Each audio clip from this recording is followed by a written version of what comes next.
ನೆನ್ನೆ ಪೇಷಂಟ್ ಬಗ್ಗೆ ಮಾತಾಡೋಣ. ನೆನ್ನೆ ಒಂದು ಪೇಷಂಟ್ ಬಂತು, ಇವ್ರಿಗೆ ಆಲ್ರೆಡಿ ನಾವು 3 ತಿಂಗಳಿಂದ ನೋಡ್ತಾ ಇದ್ದೀವಿ.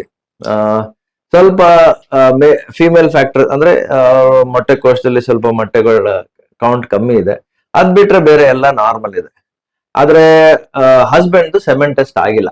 ನಾವು ಎಷ್ಟೇ ಸತಿ ಸೆಮೆನ್ ಟೆಸ್ಟ್ ಕೇಳಿದಾಗ ಡಾಕ್ಟರ್ ಫಸ್ಟ್ ಹೆಂಗಸರದ ಟ್ರೀಟ್ಮೆಂಟ್ ಮಾಡಿ ಆಮೇಲೆ ನಂದು ಟೆಸ್ಟ್ ಮಾಡ್ತೀನಿ, ಆಮೇಲೆ ನಾನು ಟೆಸ್ಟ್ ಮಾಡ್ತೀನಿ. ಆಲ್ರೆಡಿ ಅವ್ರಿಗೆ 35 ವಯಸ್ಸಾಗಿದೆ ಕಪಲ್ಸ್ಗೆ. ಸೊ ಇದು ಒಂದು ದೊಡ್ಡ ಮೂಢನಂಬಿಕೆ. ಈ ತರ ಪ್ಯಾರಲಲ್ ಆಗಿ ಟ್ರೀಟ್ಮೆಂಟ್ ಕೊಡ್ಲಿಕ್ಕೆ ಆಗಲ್ಲ.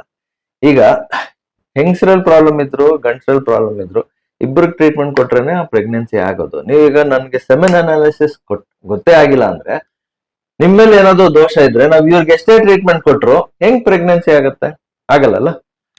ಎನಿ ಟೈಮ್ ನೀವು ಪ್ರೆಗ್ನೆನ್ಸಿ ಟ್ರೀಟ್ಮೆಂಟ್ಗೆ ಇಲ್ಲ ಇನ್ಫರ್ಟಿಲಿಟಿ ಟ್ರೀಟ್ಮೆಂಟ್ ಹೋದಾಗ ಮೇಲ್ ಫರ್ಟಿಲಿಟಿ ಮತ್ತೆ ಫಿಮೇಲ್ ಫರ್ಟಿಲಿಟಿ ಎರಡನ್ನೂ ಸಮವಾಗಿ ಅಸೆಸ್ ಮಾಡಬೇಕು.